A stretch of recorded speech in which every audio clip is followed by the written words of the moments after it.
আর অনেকে বলে যে আমরা ইসলামিক চ্যানেল দেখি। এই ইসলামিক চ্যানেল ইসলামকে ধ্বংস করতেছে, বিশেষ করে বর্তমান ডাক্তার জাকির নায়ক।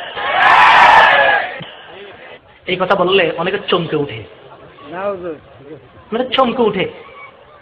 ডাক্তার জাকির নায়ক তো অনেকে ইসলামী একজন হিরো মনে করে, তাহলে আসলে সে হিরো না, সে বড় জিরু। ডাক্তার জাকির নায়কের দ্বারা বর্তমান ইসলামের যে পরিমাণ ক্ষতি হচ্ছে আর কারো দ্বারা সেই পরিমাণ ক্ষতি হয় নাই।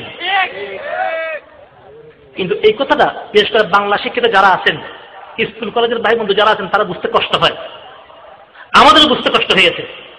তিনি যখন প্রথম বাহির হয়েছেন সবাই সমর্থন করেছে, যা হোক ইসলামের প্রচার প্রচার যেমন বড় দায়ী বাহির হয়েছেন, কিন্তু মূল সমস্যা অনেক দূরে।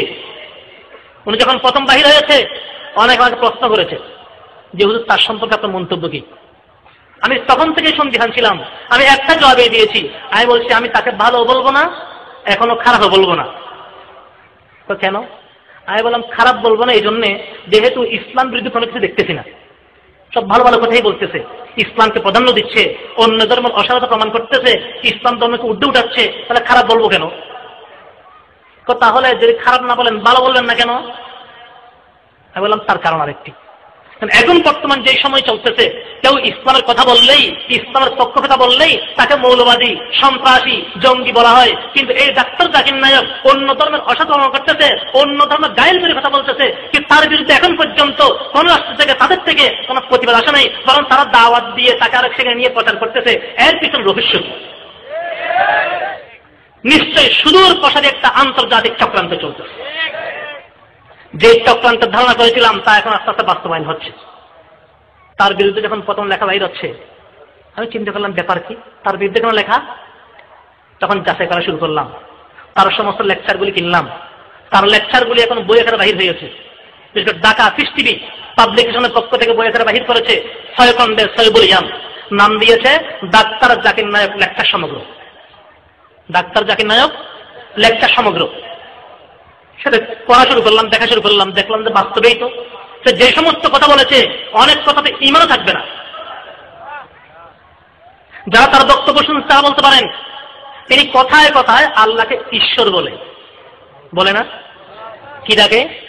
আচ্ছা, আল্লাহকে ঈশ্বর ডাকা যায় আছে? আল্লাহর কোন স্ত্রী আছে? আল্লাহ শব্দের কোন স্ত্রীলিঙ্গ আছে? ঈশ্বরের ঈশ্বরই আছে না স্ত্রীলিঙ্গ? ঈশ্বরের ঈশ্বরই আছে, ভগবানের ভগবতী আছে, গড়ের গরিত আছে। যে সমস্ত শব্দের স্ত্রীলিঙ্গ থাকে এই ধরনের শব্দ আল্লাহর জন্য ব্যবহার করা হারাম। তিনি যদি ইসলামে পণ্ডিত হয়, ইসলামকে বাস্তবে বুঝে থাকে, উনি আল্লাহকে আল্লাহ না বলে ঈশ্বর বলবেন কেন? আরেক জায়গায় লেখে আল্লাহকে আল্লাহ না বলে ব্রাহ্ম বিষ্ণু বলা যাবে। নাউযুবিল্লাহ। আল্লাহকে নাকি ব্রাহ্ম বিষ্ণু বলা যাবে। কিতাবে পরিষ্কার লেখা যে সমস্ত শব্দ বিধর্মীদের পরিভাষা এই ধরনের শব্দ আল্লাহকে বলা হারাম। আরেক জায়গার মধ্যে লিখতেছে আল্লাহ 4জন মহিলাকে নবী বানিয়েছেন। নবীর একটা ভিন্ন অর্থ করছেন উনি। নবীর ভিন্ন অর্থ করে 4জন মহিলাকে নবী বলা, এটা পরিপূর্ণ ইসলামে আকীদা পরিপন্থী। আল্লাহ কোন মহিলাকে নবী বানাইছেন?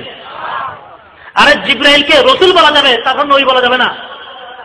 নবী শব্দ বলছেন সিদ্দিক, জিবরাইল সম্পর্কে রসুল ব্যবহার হয়েছে, কিন্তু নবী ব্যবহার হয়েছে।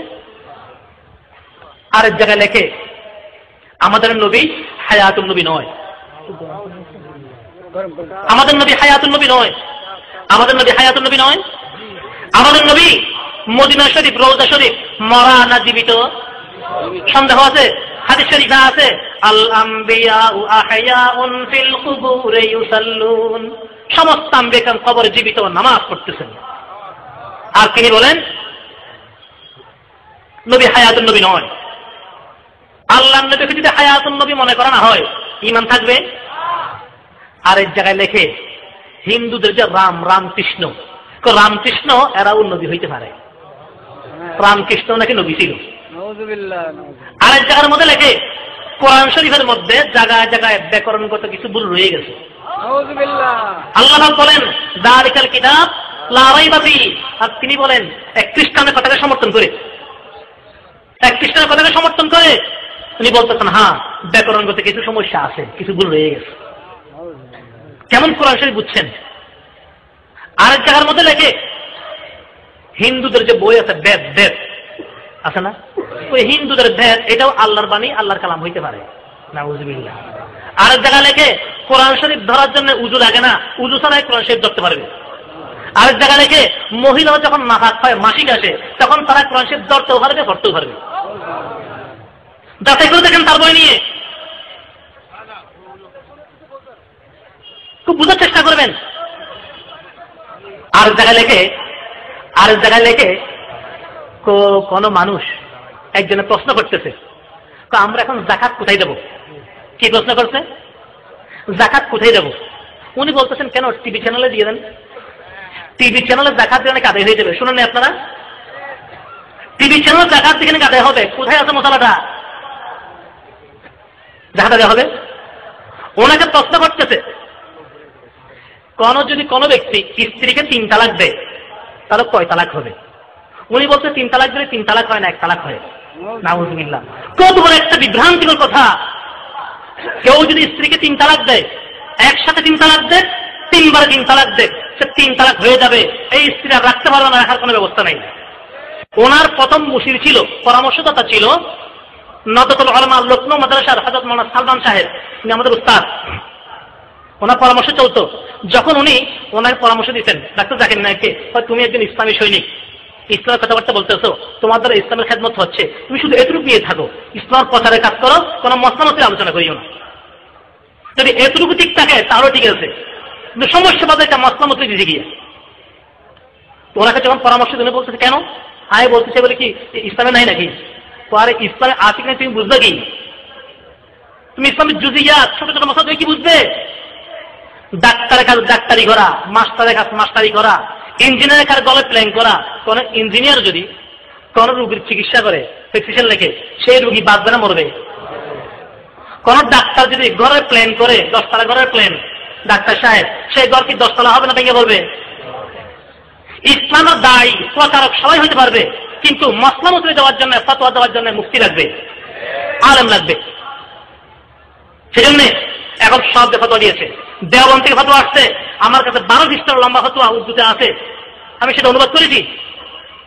পাকিস্তান দারুল উলুম সালাত থেকে ফতোয়া আসছে, বেঙ্গুলুরু টাউন থেকে ফতোয়া আসছে, ইয়েমেন থেকে ফতোয়া আসছে, আমেরিকা ইসলামিক ইনস্টিটিউট থেকে ফতোয়া আসছে, এবং লোকদের মতো বক্তব্য সম্পূর্ণ বন্ধ করে দিয়েছে। এই কারণে দেখেন, এগুলো আলোচনা করে দেখেন, দেশের উলামায়ে কেরাম, আমার যুবক ভাইরা, স্কুল কলেজের ভাই বন্ধুরা যাচাই করে দেখেন, ডাকাত চাকিটা বাহির হয়েছে। মুফতি মিজান সাহেব লিখেছেন, কোন কারণে ভুল করেছেন।